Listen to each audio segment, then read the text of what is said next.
നമസ്കാരം. ഒരുപാട് plastic processing മെത്തേഡുകൾ നമ്മൾ പരിചയപ്പെട്ടിട്ടുണ്ട്. ഇന്ന് നമ്മൾ ഡിസ്കസ് ചെയ്യാൻ പോകുന്നത് തെർമോഫോമിംഗ് മെത്തേഡ് എന്ന പ്ലാസ്റ്റിക് പ്രോസസ്സിംഗ് മെത്തേഡിനെ കുറിച്ചാണ്. തിൻ വേൾഡ് പ്ലാസ്റ്റിക് ഷീറ്റിൽ നിന്നും നമുക്ക് വേണ്ട റിക്വയർഡ് കോമ്പണൻസ് ക്രിയേറ്റ് ചെയ്തെടുക്കുന്ന ഒരു പ്രോസസ്സാണ് തെർമോഫോമിംഗ് പ്രോസസ്സ് എന്ന് പറയുന്നത്. ഏറ്റവും കൂടുതൽ പ്ലാസ്റ്റിക് പ്രോഡക്റ്റ് ക്രിയേറ്റ് ചെയ്യുന്ന ഒരു മെത്തേഡാണ് ഇഞ്ചക്ഷൻ മോൾഡിംഗ് ടെക്നിക്സ്. തെർമോഫോമിംഗ് മെത്തേഡ്സിലെ സ്റ്റെപ്പുകൾ നോക്കുകയാണെങ്കിൽ ഏകദേശം similar to injection moulding technique തന്നെയാണ്. പക്ഷേ ഇവിടെ ഒരു വ്യത്യാസം എന്ന് പറയുന്നത് തിൻ വോൾഡ് ഷീറ്റാണ് നമ്മൾ റോ മെറ്റീരിയൽ ആയിട്ട് ഉപയോഗിക്കുന്നത്. എന്നാൽ ഇഞ്ചക്ഷൻ മോൾഡിങ്ങിൽ പ്ലാസ്റ്റിക്കിന്റെ പൗഡറോ ബില്ലറ്റ്സോ ആയിരുന്നു റോ മെറ്റീരിയൽ ആയിട്ട് യൂസ് ചെയ്തിരുന്നത്. പിന്നെ ഒരു വ്യത്യാസം എന്ന് പറയുന്നത് യൂസ് ചെയ്യുന്ന ഫോമിംഗ് ടെക്നിക്സിലാണ്. അപ്പം ഇഞ്ചക്ഷൻ മോൾഡിങ്ങിൽ മോൾട്ടൺ സ്റ്റേറ്റിലുള്ള പ്ലാസ്റ്റിക്കിനെ പ്രഷർ അപ്ലൈ ചെയ്തിട്ടാണ് ഫോം ചെയ്തിരുന്നത്. തെർമോഫോമിംഗ് മെത്തേഡ്സിൽ നമ്മൾ കുറച്ച് ഫോമിംഗ് മെത്തേഡ്സ് വാക്വം, പ്രഷർ അല്ലെങ്കിൽ മെക്കാനിക്കൽ മീൻസ് ഉപയോഗിച്ചിട്ടാണ് ഇതിനെ ഫോം ചെയ്യാൻ ഉപയോഗിക്കുന്നത്. ഇഞ്ചക്ഷൻ മോൾഡിങ്ങിൽ ലാർജ് പ്രഷർ ആപ്ലിക്കേഷൻ ആവശ്യമായിരുന്നെങ്കിൽ ഇവിടെ നമുക്ക് അത്രത്തോളം പ്രഷറിന്റെ ആവശ്യം വരുന്നില്ല എന്നതാണ് ഈ ഒരു പ്രോസസ്സിന്റെ അഡ്വാൻറ്റേജ്. തെർമോഫോമിങ്ങിലെ വിവിധ പ്രോസസ്സുകൾ നമുക്കൊന്ന് പരിചയപ്പെടാം. ഒന്നാമതായി പ്ലാസ്റ്റിക് ഷീറ്റിനെ ഹീറ്റ് ചെയ്യുക എന്നുള്ളതാണ് ഫസ്റ്റ് സ്റ്റേജിൽ നമ്മൾ ചെയ്യേണ്ടത്. ഡയറക്റ്റ് ഹീറ്റിംഗ് അല്ല നമ്മളിവിടെ അപ്ലൈ ചെയ്യുന്നത്. റേഡിയേറ്റഡ് ഇലക്ട്രിക് വേവ്സ് ഉപയോഗിച്ചിട്ടാണ് നമ്മളിവിടെ ഹീറ്റ് അപ്ലൈ ചെയ്യുന്നത്. രണ്ടാമതായി ഹീറ്റായി നിൽക്കുന്ന പ്ലാസ്റ്റിക്കിനെ പ്രഷറോ അല്ലെങ്കിൽ വാക്വമോ അല്ലെങ്കിൽ മെക്കാനിക്കൽ മെത്തേഡോ ഉപയോഗിച്ചിട്ട് നമുക്ക് വേണ്ട റിക്വയർഡ് ഷേപ്പിലേക്ക് മാറ്റുക എന്നുള്ളതാണ്. അതായത് ഫോമിംഗ് ആണ് രണ്ടാമത്തെ സ്റ്റേജിൽ വരുന്നത്. മൂന്നാമത്തെ സ്റ്റേജിൽ ഫോമായി അല്ലെങ്കിൽ നമുക്ക് വേണ്ട റിക്വയർഡ് ഷേപ്പിൽ നിൽക്കുന്ന കോമ്പണന്റിനെ സെറ്റ് ആകാൻ വേണ്ടി തണുപ്പിക്കുക എന്നുള്ളതാണ് മൂന്നാമത്തെ സ്റ്റേജ്. നാലാമത്തെ സ്റ്റേജിൽ സെറ്റായി നിൽക്കുന്ന കോമ്പണന്റിനെ നമ്മൾ റിമൂവ് ചെയ്യുന്നു. തെർമോഫോമിംഗ് പ്രോസസ്സിന്റെ ഒരു വർക്കിംഗ് വീഡിയോ കണ്ട് നമുക്ക് തിരിച്ചു വരാം. നമുക്ക് വേണ്ട മോൾഡിംഗ് പ്ലേസ് ചെയ്യുക എന്നുള്ളതാണ് ഫസ്റ്റ് സ്റ്റേജ്. മോൾഡ് വെച്ചതിന് ശേഷം തിൻ വോൾഡ് പ്ലാസ്റ്റിക് ഷീറ്റ് മെഷീനിൽ പ്ലേസ് ചെയ്തു. അത് പ്രോപ്പറായിട്ട് ക്ലാമ്പ് ചെയ്തു. ഹീറ്റ് അപ്ലൈ ചെയ്യുക എന്ന സ്റ്റേജാണ് ഇപ്പോൾ നമ്മൾ കണ്ടത്. സോഫ്റ്റായി നിൽക്കുന്ന പ്ലാസ്റ്റിക്കിൻ്റെ മുകളിലേക്ക് മെക്കാനിക്കൽ പ്രഷറും വാക്വം ഉപയോഗിച്ചിട്ട് നമുക്ക് വേണ്ട റിക്വയർഡ് കോമ്പണൻറ്റ് ക്രിയേറ്റ് ചെയ്തു. കോമ്പണൻറ്റ് സെറ്റ് ആവാൻ വേണ്ടി ഒരു ടൈം അലോ ചെയ്തു. പ്രൊഡക്റ്റിൽ നിന്നും കോമ്പണൻറ്റിനെ സെപ്പറേറ്റ് ചെയ്തു.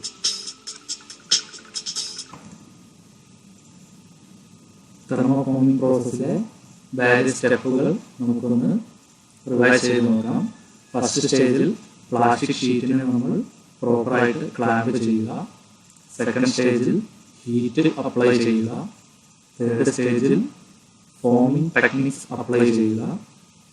ഫോർത്ത് സ്റ്റേജിൽ കോമ്പണന്റിനെ കൂൾ ചെയ്യുക. And fifth stage removal of product. Thermoforming പ്രോസസ്സിൽ ഉപയോഗിക്കുന്ന 3 ഫോമിംഗ് മെത്തേഡ്സുകളാണ് vacuum forming, pressure forming, mechanical forming എന്നിവ. ഏറ്റവും കൂടുതലായിട്ട് യൂസ് ചെയ്യുന്ന ഒരു ടെക്നിക്കാണ് വാക്വം ഫോമിംഗ് ടെക്നിക്ക് എന്ന് പറയുന്നത്. It is the earliest method of thermoforming. ഈ പ്രോസസ്സിൽ പ്ലാസ്റ്റിക് ഷീറ്റിന്റെ അടിഭാഗത്തായിട്ട് ഒരു വാക്വം ക്രിയേറ്റ് ചെയ്യുക എന്നുള്ളതാണ് ചെയ്യുന്നത്.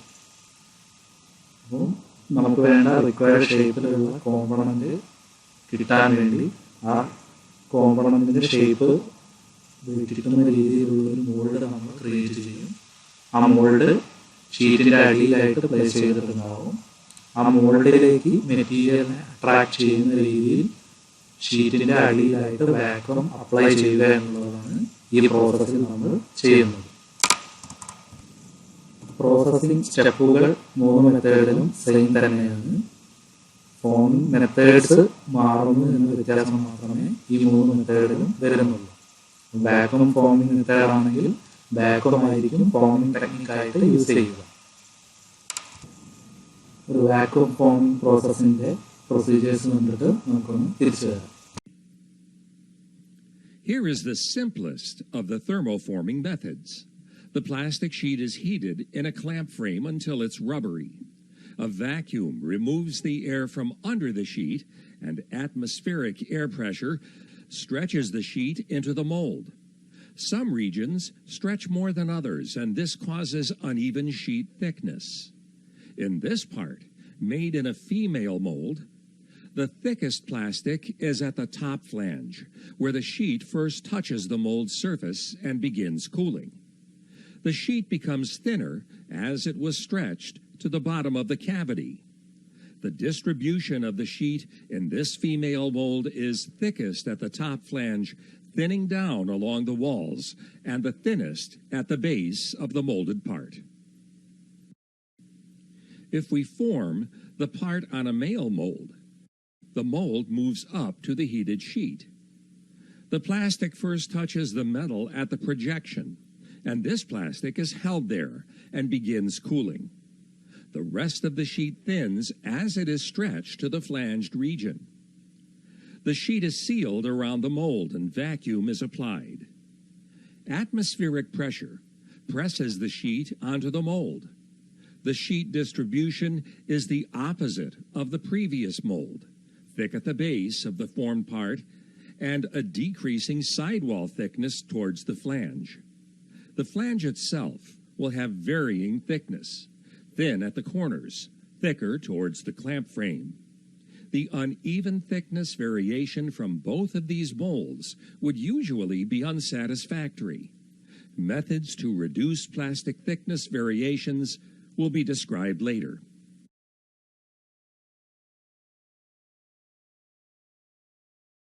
ഇതൊരു ഫീമെയിൽ മോൾഡിൽ തെർമോഫോമിംഗ് ചെയ്യുന്നതാണ് കാണിച്ചിരിക്കുന്നത്. ഇതിൻ്റെ അടിഭാഗത്ത് ഈ മോൾഡിംഗ് സ്പേസ് എന്ന് പറയുന്നത് ഇതാണ്. ഇതിലെ അടിഭാഗത്തായിട്ടാണ് വാക്വം ലൈൻസുകൾ കൊടുത്തിട്ടുള്ളത്. ഇത് മെയിൽ മോൾഡിലെ വാക്വം ചാനൽസ് ആണ് ഈ ഫിഗറിൽ കാണുന്നത്. ഇതിൽ കുറച്ചുകൂടി പ്രൊജക്റ്റഡ് ആയിട്ടായിരിക്കും വാക്വം ചാനൽസ് കൊടുത്തിരിക്കുന്നത്. അപ്പം ഷാർപ്പ് കോർണേഴ്സൊക്കെ കണക്റ്റ് ആവാൻ വേണ്ടിയിട്ട് ആ ഷാർപ്പ് കോർണറിലൊക്കെ എത്തുന്ന രീതിയിലായിരിക്കും വാക്വം അറേഞ്ച് ചെയ്തിരിക്കുന്നത്. വാക്വം ഫോമിങ്ങിൻ്റെ ലൈൻ ഡയഗ്രമാണ് സ്ലൈഡിൽ കാണിച്ചിരിക്കുന്നത്. ഓരോ സ്റ്റേജായിട്ട് നമ്മൾ അപ്ലൈ ചെയ്യുന്ന കാര്യങ്ങളൊക്കെ സ്റ്റേജ് ബൈ സ്റ്റേജ് ആയിട്ട് തന്നെയാണ് ഡയഗ്രത്തിൽ കാണിച്ചിരിക്കുന്നത്.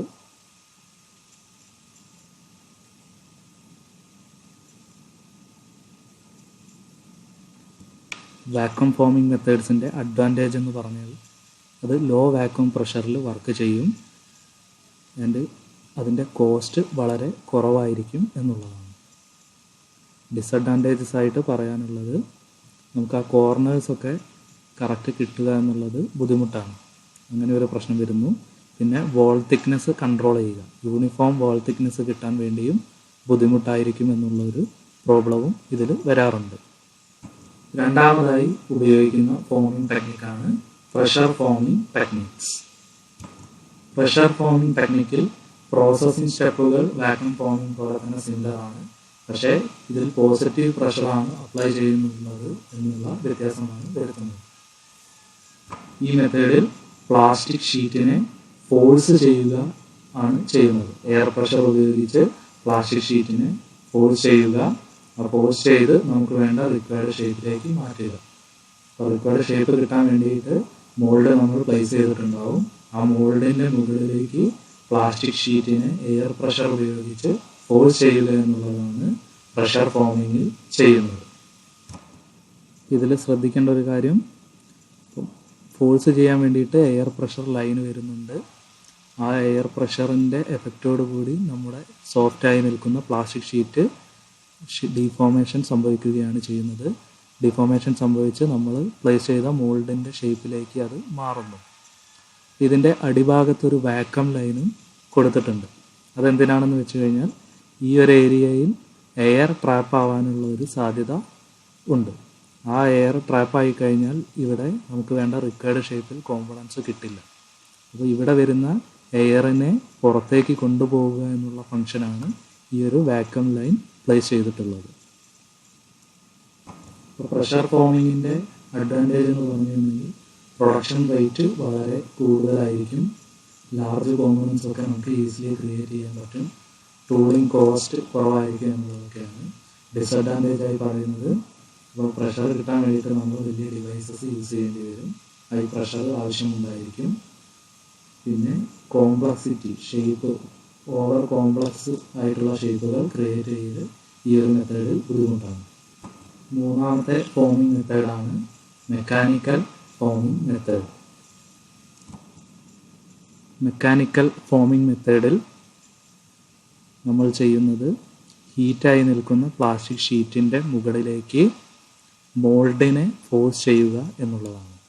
നമുക്ക് വേണ്ട റിക്വയർഡ് ഷേപ്പിലുള്ള മോൾഡ് ക്രിയേറ്റ് ചെയ്തിട്ടുണ്ടാകും. അത് ഷീറ്റിലേക്ക് അപ്ലൈ ചെയ്ത് കൊടുക്കുക. ഷീറ്റിലേക്ക് അപ്ലൈ ചെയ്ത് ഷീറ്റിനെ ഫോഴ്സ് ചെയ്ത് മോൾഡിൻ്റെ ഷേപ്പിലേക്ക് മാറ്റുക എന്നുള്ളതാണ് ചെയ്യുന്നത്. അപ്പം പ്ലാസ്റ്റിക് ഷീറ്റിനെ പ്രോപ്പറായിട്ട് ക്ലാം ചെയ്ത് വെച്ചിട്ടുണ്ടാകും. ഹീറ്റ് ചെയ്തതിന് ശേഷം മോൾഡ് കൊണ്ടുവന്നിട്ട് ആ ഷീറ്റിലേക്ക് ഫോഴ്സ് ചെയ്ത് കൊടുക്കുക. അപ്പം പോസിറ്റീവ് മോൾഡും നെഗറ്റീവ് മോൾഡും നമ്മളിവിടെ വെച്ചിട്ടുണ്ട്. ഷീറ്റിനെ ഫോഴ്സ് ചെയ്യുന്ന സമയത്ത് ഈ ഒരു പോസിറ്റീവ് മോൾഡിൻ്റെയും നെഗറ്റീവ് മോൾഡിൻ്റെയും ഇടയിലുള്ള ഒരു സ്പേസിലേക്ക് ആ ഷീറ്റിനെ ഫോം ചെയ്തെടുക്കുകയാണ് ചെയ്യുന്നത്. അപ്പോൾ ഇവിടെയും നമ്മൾ ആ എയർ ബബിൾസ് ഒഴിവാക്കാൻ വേണ്ടിയിട്ട് ഒരു ഹോൾസൊക്കെ ക്രിയേറ്റ് ചെയ്ത് കൊടുത്തിട്ടുണ്ട്.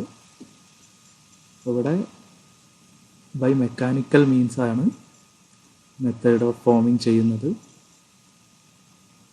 ഈ മെത്തേഡിൻ്റെ അഡ്വാൻറ്റേജ് എന്ന് പറയുന്നത് ബെറ്റർ ഡയമെൻഷണൽ കൺട്രോൾ നമുക്ക് കിട്ടും. സർഫസ് യൂണിഫോം വോൾ തിക്നെസ് ആയി കിട്ടാനുള്ളൊരു ടെൻഡൻസി ഉണ്ട്.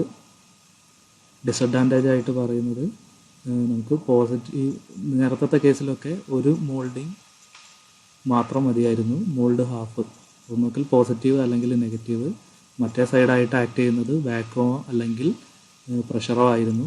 എന്നാൽ ഈ കേസിൽ മെക്കാനിക്കൽ ഫോമിംഗ് മെത്തേഡിൽ നമുക്ക് 2 പോർഷനും ആവശ്യമായി വരുന്നു എന്നുള്ളതൊരു ഡിസഡ്വാൻറ്റേജ് ആണ്. അതുകൊണ്ട് തന്നെ ഈ മെത്തേഡിന് കോസ്റ്റും കൂടുതലായിരിക്കും. കോമൺലി യൂസ് ചെയ്യുന്ന materials ABS, cellulose acetate, LDPE, HDPE, PVC എന്നിവയാണ്. അപ്പോൾ ശ്രദ്ധിക്കുക, തെർമോ പ്ലാസ്റ്റിക്കിലാണ് നമ്മൾ കൂടുതലും തെർമോ ഫോമിംഗ് മെത്തേഡ്സ് അപ്ലൈ ചെയ്യുന്നത്. തെർമോ സെറ്റിംഗ് പ്ലാസ്റ്റിക് ഉപയോഗിച്ച് ഈ ഒരു ടെക്നിക്ക് നമുക്ക് ഒരിക്കലും ചെയ്യാൻ സാധ്യമല്ല. തെർമോ ഫോമിങ്ങിൻ്റെ ആപ്ലിക്കേഷൻ വരുന്നത് ഫുഡ് പാക്കേജിംഗ് യൂണിറ്റിൽ കൂടുതൽ ഉപയോഗിക്കാറുണ്ട്. Automotive parts, aircraft wind screens, vehicle doors. നമ്മൾ കണ്ടിട്ടുള്ള ആപ്ലിക്കേഷൻ ആലോചിച്ച് നോക്കുക. നമുക്ക് ഒരുപാട് ടോയ്സ്, കാറുകൾ, അതേപോലെ ബോളുകളൊക്കെ വരുന്ന പാക്കറ്റുകൾ നിങ്ങൾക്ക് കടയിൽ കാണാൻ പറ്റും. അപ്പോൾ അതിൻ്റെ പാക്കറ്റുകളൊക്കെ പാക്കിങ്, ഒരു ട്രാൻസ്പെറൻറ്റ് പാക്കിങ് അതിൻ്റെ മുകളിലൊക്കെ കാണാറുണ്ട് നിങ്ങൾ. അപ്പോൾ അതൊക്കെ നമുക്ക് ഈ ഒരു മെത്തേഡ് ഉപയോഗിച്ചിട്ടാണ് ചെയ്യാറുള്ളത്. പിന്നെ നമ്മളിപ്പോൾ ഒരു മൊബൈൽ ഫോൺ പർച്ചേസ് ചെയ്യുകയാണെങ്കിൽ അല്ലെങ്കിൽ ഇലക്ട്രോണിക്സ് സാധനങ്ങൾ എന്തെങ്കിലും പർച്ചേസ് ചെയ്യുകയാണെങ്കിലൊക്കെ ആ ഒരു ബോക്സിൻ്റെ ഉള്ളിൽ ഒരു തിൻ വോൾഡായിട്ടുള്ള പ്ലാസ്റ്റിക്കിൻ്റെ ഒരു അറേഞ്ച്മെൻറ്റ് നിങ്ങൾക്ക് കാണാൻ പറ്റും. അതായത് പ്രോപ്പറായിട്ട് ഓരോ സാധനങ്ങൾ പ്ലേസ് ചെയ്യുക എന്നുള്ള ഫംഗ്ഷന് വേണ്ടിയിട്ട് യൂസ് ചെയ്തിരിക്കുന്ന ഒരു ഡിവൈസാണത്. ഇപ്പോൾ മൊബൈൽ ഫോൺ വെക്കാൻ, ചാർജർ വെക്കാൻ ഒരു പോർഷൻ, ഇപ്പോൾ ചെറിയൊരു പ്രൊജക്ഷൻസും വേരിയേഷൻസും ഒക്കെ ഉള്ള ആ ഒരു സംഭവം ആ പാക്കേജിൻ്റെ ഉള്ളിൽ കാണാറുണ്ട്. അപ്പം അങ്ങനെയുള്ള സാധനങ്ങളൊക്കെ നമ്മൾ ഈ തെർമോഫോമിംഗ് പ്രോസസ്സ് വെച്ചിട്ടാണ് ചെയ്തെടുക്കാറ്. പിന്നെ അതേപോലെ നമ്മൾ ഫുഡ് കഴിക്കാറുണ്ടായിരുന്ന ഡിസ്പോസിബിൾ പ്ലേറ്റ്, പേപ്പറിൻ്റെ അല്ല പ്ലാസ്റ്റിക് ആയിട്ടുള്ള ഒരു വൈറ്റ് കളറിലുള്ള ഒരു ഡിസ്പോസിബിൾ പ്ലേറ്റ് നമ്മൾ കുറച്ച് കാലം മുന്നേ യൂസ് ചെയ്തിരുന്നു. അപ്പം അങ്ങനെയുള്ള സാധനങ്ങളൊക്കെ ഈ ഒരു മെത്തേഡിൽ ക്രിയേറ്റ് ചെയ്തെടുക്കാൻ പറ്റും.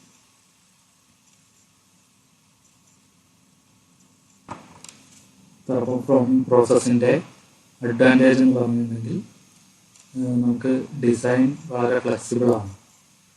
മോൾഡ് ഏതെങ്കിലും ഇപ്പം മോസ്റ്റ് കോമൺലി മെക്കാനിക്കൽ അല്ലാതെ നമ്മൾ കൂടുതൽ യൂസ് ചെയ്യുന്ന ഒരു ടെക്നിക്കാണ് വാക്വം ഫോമിംഗ് ടെക്നിക്ക്. ഒരു മോൾഡ് ഹാഫ് മാത്രമേ അതിൽ യൂസ് ചെയ്യുന്നുള്ളൂ. അപ്പം ഡിസൈൻ എന്തെങ്കിലും ചേഞ്ച് വരുത്തണമെങ്കിൽ നമുക്ക് ആ മോൾഡിൽ ഒരു ഹാഫ് മാത്രം ചേഞ്ച് വരുത്തിയാൽ മതി. അതുകൊണ്ട് തന്നെ ഫ്ലെക്സിബിൾ ഇൻ ഡിസൈൻ നമുക്ക് പറയാൻ പറ്റും. പിന്നെ യൂസ് ചെയ്യുന്നത് റാപ്പിഡ് പ്രോട്ടോടൈപ്പിങ്ങിന് യൂസ് ചെയ്യാറുണ്ട്. ഒരു കോമ്പണൻ്റൊക്കെ നമുക്ക് ഒരു സിമ്പിളായിട്ടുള്ള ഒരു ടൂൾ വെച്ചിട്ട് നമുക്കിത് ചെയ്തെടുക്കാനുള്ളത് കൊണ്ട് തന്നെ റാപ്പിഡ് പ്രോട്ടോടൈപ്പിങ്ങിന് കൂടുതൽ കോസ്റ്റ് ഇൻവെസ്റ്റ് ചെയ്യേണ്ട ആവശ്യം വരുന്നില്ല. അതുകൊണ്ട് സിംഗിൾ കോമ്പണൻ്റ് ക്രിയേറ്റ് ചെയ്യാനൊക്കെ യൂസ് ചെയ്യാറുണ്ട്. പിന്നെ പ്രൊഡക്ഷൻ റേറ്റ് വളരെ കൂടുതലാണ്. സെറ്റപ്പ് കോസ്റ്റും മെഷീനിങ്ങിൻ്റെ കോസ്റ്റും എല്ലാം വളരെ കുറവായിട്ടാണ് ഇത് വരുന്നത്. പിന്നെ ലെസ് തെർമൽ സ്ട്രെസ് ഏറ്റവും വലിയൊരു അഡ്വാൻറ്റേജ് ആണത്. നമ്മളിതിൽ പ്ലാസ്റ്റിക്കിന് മോൾട്ടൺ സ്റ്റേറ്റ് വരെ ഹീറ്റ് കൊടുക്കുന്നില്ല. ജസ്റ്റ് ആ സോഫ്റ്റ് ആവേണ്ട ഹീറ്റ് മാത്രമേ നമ്മളിത് അപ്ലൈ ചെയ്യുന്നുള്ളൂ. അതുകൊണ്ട് തന്നെ തെർമൽ സ്ട്രെസ് കുറവായിരിക്കും ഈ ഒരു സ്റ്റേജിൽ. ഡിസഡ്വാൻറ്റേജ് ആയിട്ട് പറയുകയാണെങ്കിൽ തെർമോ സെറ്റിംഗ് പ്ലാസ്റ്റിക് മെറ്റീരിയലിന് നമുക്കിത് അപ്ലൈ ചെയ്യാൻ പറ്റില്ല. തെർമോ സെറ്റിംഗ് പ്ലാസ്റ്റിക് ആകുമ്പോൾ പെട്ടെന്ന് സെറ്റാവും. പിന്നെ സെറ്റായി കഴിഞ്ഞാൽ ആ ഫോമിങ് നമുക്ക് നടത്താൻ ബുദ്ധിമുട്ടാണ്. അപ്പോൾ അതുകൊണ്ട് thermo setting plastic material not eligible ആയിരിക്കും. പിന്നെ പ്രോസസ്സ് ചെയ്ത് കഴിഞ്ഞിട്ടുണ്ടെങ്കിൽ നമുക്ക് ആ ഹോൾഡ് ചെയ്തൊരു പോർഷൻ അവിടെ അവശേഷിക്കും. ആ ഹോൾഡ് ചെയ്ത പോർഷൻ നമുക്ക് ട്രിം ചെയ്ത് ഒഴിവാക്കേണ്ട ഒരു ആവശ്യം വരും. അപ്പോൾ അത് ഒരു ഡിസഡ്വാൻറ്റേജ് ആണ്. അപ്പോൾ ഫിനിഷ്ഡ് പ്രോഡക്റ്റ് കിട്ടി കഴിഞ്ഞാൽ നമുക്കതിനെ ട്രിം ചെയ്ത് ഒഴിവാക്കണമെന്നുള്ളൊരു ആവശ്യം വരും. പിന്നെ ചില കേസിൽ പാർട്സ് നോട്ട് യൂണിഫോം ആയിരിക്കും. അതും ഒരു ഡിസഡ്വാൻറ്റേജ് ആണ്. പാർട്സ് തിക്നെസ് ചില കേസിൽ ചില ഏരിയയിൽ യൂണിഫോം ആവണമെന്ന് നിർബന്ധമില്ല. അപ്പോൾ അതൊരു ഡിസഡ്വാൻറ്റേജ് ആയിട്ട് നമുക്ക് പറയാൻ പറ്റും. തെർമോഫോമിംഗ് പ്രോസസ്സ് ഉപയോഗിച്ചിട്ട് പലതരത്തിലുള്ള കോമ്പണൻറ്റുകൾ ക്രിയേറ്റ് ചെയ്യുന്ന ഒരു വീഡിയോ കണ്ടിട്ട് നമുക്ക് തിരിച്ചു വരാം.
തെർമോഫോമിംഗ് പ്രോസസ്സിനെ കുറിച്ചുള്ള ഈ വീഡിയോ എല്ലാവർക്കും ഇഷ്ടപ്പെട്ടു എന്ന് കരുതുന്നു. നിങ്ങളുടെ സജഷൻസ് കമൻ്റായിട്ട് വാട്സപ്പ് ചെയ്യുക. Thanks for watching. I am Jithin, signing out.